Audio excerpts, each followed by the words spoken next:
आज हम लोग इस वीडियो में इंजीनियरिंग ड्राइंग का चैप्टर नंबर 2 का थ्योरी देखेंगे दोस्तों। उसके बाद हम लोग पी-वाई-क्यू सोल्व करेंगे, जिस प्रकार से हम चैप्टर नंबर 1 कंप्लीट किए थे। तो चलिए शुरू करते हैं।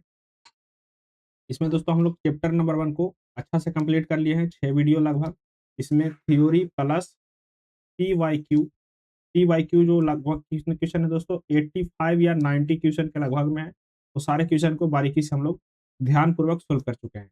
आज जो हम लोग स्टार्ट करेंगे, थ्योरी करेंगे, इसका सिंबॉलिक रिप्रेजेंटेशन का चैप्टर नंबर 2 का बहुत इंपॉर्टेंट और इंटरेस्टिंग चैप्टर है। इसमें हम लोग पढ़ेंगे कि जो वुड है, लकड़ी है, उसको किस चिन्ह से दर्शाया जाता है, स्टील स्टील को किस चिन्ह से दर्शाया जाता है, आयरन को या कॉपर को किस चिन्ह से दर्शाया जाता है, या और कई प्रकार के इंडिकेशन जो रहता है दोस्तों, सिंबल रहता है, जो सिंबल देख करके पहचाना जाता है मटेरियल को, एंगल को। तो उस एंगल के बारे में, मटेरियल के बारे में हम लोग चर्चा करेंगे। तो चलिए हम लोग शुरू करते हैं थ्योरी। तो सबसे पहले हम लोग सतह यानी कि सरफेस के बारे में चर्चा करेंगे कि सरफेस जो है कितने प्रकार का होता है। देखिए दोस्तों, इसको हम लोग सरफेस से डिनोट करते हैं, जहां पे एक सीधी लकीर खींच करके नीचे जो है छोटी-छोटी लकीर खींच दिया जाए, तो इसको क्या कहेंगे? इसको हम लोग सरफेस कहेंगे। क्या कहेंगे इसको? सरफेस। सरफेस रफ भी होता है। क्या होता है सरफेस? रफ भी होता है यानी कि खुरदुरा भी होता है, और स्मूथ भी होता है यानी कि चिकना भी होता है। सरफेस रफ भी होता है, खुरदुरा भी होता है, उबड़-खाबड़ भी होता है, कई प्रकार का सरफेस होता है। लेकिन सरफेस का इंडिकेशन इसी सरफेस का इंडिकेशन इसी चिन्ह से हम लोग करते हैं। चलिए, अब यहाँ पे देखिए दोस्तों, यहाँ पे सरफेस दिया हुआ है। दोनों साइड में 60-60 डिग्री का कोण बनाया हुआ है। एक एक भी आकार शेप दिया हुआ है। इसका जो है कहने का मतलब है दोस्तों, इस सतह की रुजता मूल जो है ये बेसिक चिन्ह है। क्या है? ये बेसिक चिन्ह है। बेसिक चिन्ह वो होता है दोस्तों कि उसमें मॉडिफाई कर करके अलग-अलग प्रकार के चिन्ह बनाया जा सकता है। जैसे जैसे ही इस भी को हम त्रिभुज बना देंगे, इस भी को त्रिभुज बना देंगे, तो इसका कहने का मतलब हो जाएगा, इसका चिन्ह क्या हो जाएगा, इसका चिन्ह का मतलब क्या हो जाएगा, इसमें मशीनिंग करके पदार्थ को हटाया गया है। क्या किया गया है? जैसे ही इसको हम त्रिभुज बना देंगे, इसको त्रिभुज जैसे ही बनाएंगे सरफेस पे, तो इसका मतलब हो जाएगा कि मशीनिंग करके क्या किया गया है, कि मशीनिंग करके वहां से पदार्थ क्या किया गया है, हटाया गया है सरफेस पर से। ठीक है दोस्तों। इसमें अगर जो हम ओ का गोला डाल देंगे या एक सर्कल डाल देंगे, ओ डाल देंगे या सर्कल डाल देंगे, तो इसका कहने का मतलब है कि यहाँ पे मशीनिंग आपको नहीं करना है। क्या करना है? यहाँ पे मशीनिंग आपको नहीं करना है। इसका इंडिकेशन क्या हो गया कि वह सतह जहां मशीनिंग नहीं करना है, उसका चिन्ह ऐसा होगा। ठीक है दोस्तों। अच्छा, अगला चिन्ह पे आते हैं। यहाँ पे अगर जो टी डाल देंगे, यहाँ पे क्या लिख देंगे, टी लिख देंगे इसके बीच में। इसका कहने का मतलब मशीनिंग करना है, लेकिन टर्निंग करना है। कौन सा मशीनिंग करना है? टर्निंग को करना है। किसका करना है? टर्निंग को। तो इसमें जी डाल देंगे तो मशीनिंग करना है, लेकिन ग्राइंडिंग करना है। क्या करना है? ग्राइंडिंग करना है। कौन सा मशीनिंग करना है? ग्राइंडिंग करना है। टी डाल देंगे तो टर्निंग करना है। और ओ या जीरो डाल देंगे तो मशीनिंग नहीं करना। चलिए, इसमें डी डाल देंगे तो दोस्तों, तो मशीनिंग ऑपरेशन ऑपरेशन करना है, लेकिन ड्रिलिंग करना है। कौन सा करना है? ड्रिलिंग करना है। कौन सा करना है? ड्रिलिंग ऑपरेशन करना है, ग्राइंडिंग करना है, टर्निंग करना है, और नहीं करना है। तो समझ गए आप सरफेस के बारे में कि सरफेस पे त्रिभुज रहेगा तो क्या क्या उसमें चिन्ह बन सकता है। चलिए, अब एक जो है दोस्तों, एक आपको सरफेस का मटेरियल, कितना रफनेस काटना है, कौन सा विधि से उत्पाद हुआ है, तो एक ही जगह रहेगा दोस्तों, एक ही जगह रहेगा। एक तो आपको पता है कि सरफेस के बारे में बताता है, तो आपको टोटल डिटेल्स एक ही जगह रहेगा, एक ही त्रिभुज में रहेगा। तो कहाँ पे कौन-सा डिटेल लिखा रहेगा, इसको थोड़ा-सा आप समझ लीजिए। देखिए, ए जो है दोस्तों, यहाँ पे ए जो है, ए वाले जगह पर क्या लिखा हुआ रहेगा, इस पे यहाँ पे इसको हम लोग क्या समझेंगे? इसको हम लोग समझेंगे दोस्तों, ए मशीनिंग ड्राइंग में खुरदुरेपन यानी कि रफनेस का मान दिया रहे। ए की जगह पर मान के चलिए 0.5 दिया हुआ है, तो इसका मतलब क्या है? उसका रफनेस कितना है? 0.5 है। ठीक है? अच्छा, अब आते हैं बी। बी यहाँ पे है। बी देगा कि उत्पादन की विधि, यानी कि ये जो है मटेरियल जो है उत्पादन किससे हुआ है? मोल्डिंग से हुआ है या और कोई विधि से हुआ है। तो बी क्या बताएगा? उत्पादन के विधि बताएगा। किसका उत्पादन के? मटेरियल के। ठीक है? अब आते हैं सी।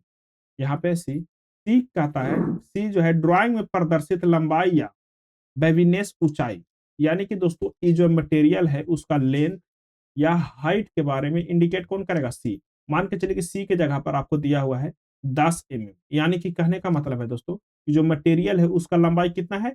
10 mm। चलिए, अब देख लिए हम लोग ए क्या है? ए जो है से रफनेस का मान है ए। बी क्या है? बी जो है उत्पादन विधि है। सी क्या है, लेंथ और हाइट को बताता है सी। अब आते हैं हम लोग डी के पास। डी जो है दोस्तों, वो मशीनिंग छूट के बारे में बताता है। आप पढ़े होंगे दोस्तों, जैसे ही आप आईटीआई या पॉलिटेक्निक या जो भी किए होंगे, तो आप टॉलरेंस के बारे में पढ़े होंगे। किसके बारे में? टॉलरेंस के बारे में। टॉलरेंस जो है पॉजिटिव और निगेटिव दोनों होता है। तो जो छूट होता है दोस्तों, छूट के बारे में कौन बताएगा? छूट के बारे में बताएगा आपको डी। टॉलरेंस के बारे में कौन बताएगा? डी। डी के पास आपको लिखा रहेगा 0.05 माइक्रोन। क्या लिखा रहेगा? 0.05 माइक्रोन, यानी कहने का मतलब 0.05 माइक्रोन जो है प्लस माइनस क्या है, इसका टॉलरेंस है, छूट है। यहाँ पे रहेगा क्या रहेगा? छूट रहेगा, टॉलरेंस। अब आते हैं एफ। एफ जो है दोस्तों, सतह रुखता, यानी कि रफनेस का ही मान R R A R B या 1 2 3 जो भी छोड़कर है, यहाँ रफनेस का ही मान रहेगा। चलिए अब आते हैं हम लोग ई पे। ई जो है लास्ट में है दोस्तों।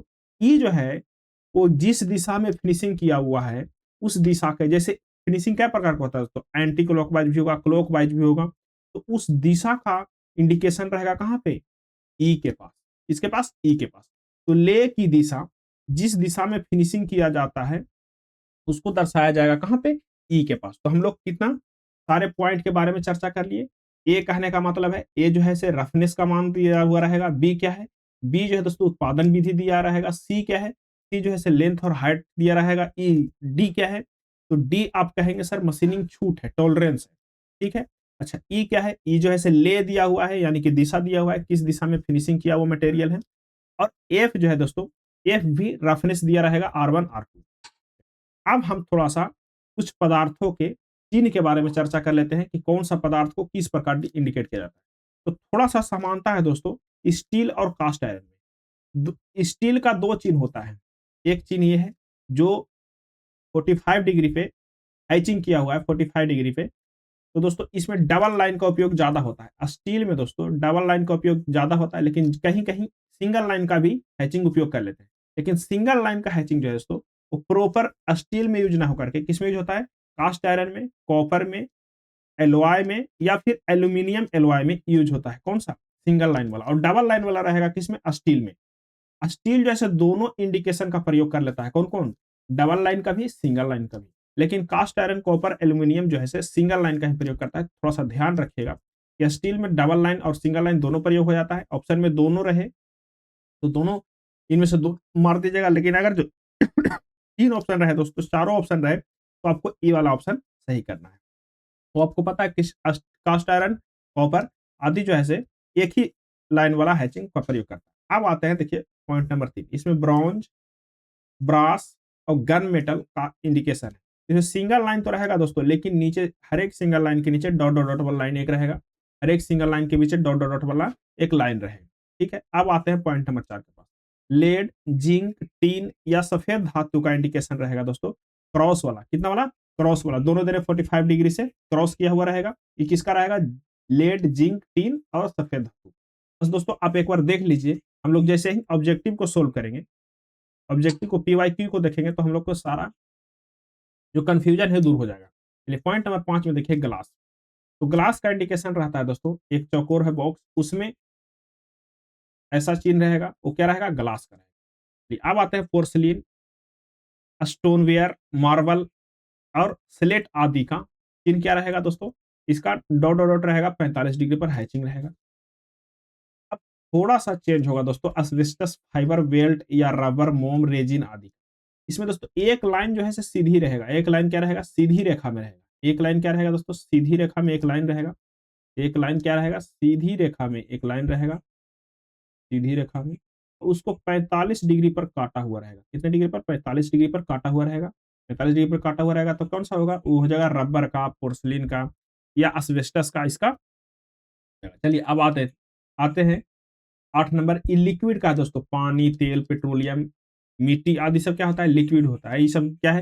ये सब जो है तल में बैठने वाला है, बॉटम में बैठने वाला। तो जो बॉटम में बैठने वाला है दोस्तों, बॉटम में चिन्ह रहेगा, ऊपर खाली रहेगा। समझ जाइए कि किसका है? पानी का है, तेल का है, पेट्रोलियम का है, मिट्टी तेल का है, मिट्टी का तेल का है, यानी कि लिक्विड का है। चलिए अब आते हैं लकड़ी का। लकड़ी का चिन्ह दोस्तों बहुत ही अलग है। आप लकड़ी का चिन्ह देख कर के पहचान लीजिएगा। लकड़ी का चिन्ह मकड़ी के जाल के जैसा होता है। तो लकड़ी का चिन्ह इसका कहते हैं। कंक्रीट में दोस्तों, कंक्रीट में क्या होता है कि त्रिभुजनुमा ठोस पदार्थ रहता है। कंक्रीट क्या है? ठोस पदार्थ है। तो त्रिभुजनुमा त्रिभुजनुमा बना हुआ रहेगा इसमें कंक्रीट में। अब आते हैं पृथ्वी चट्टान, ये भी क्या कहाँ बैठता है? बॉटम में बैठता है, लेकिन बॉटम में ये ठोस रूप से बैठता है, ठोस रूप से बैठता है बॉटम में।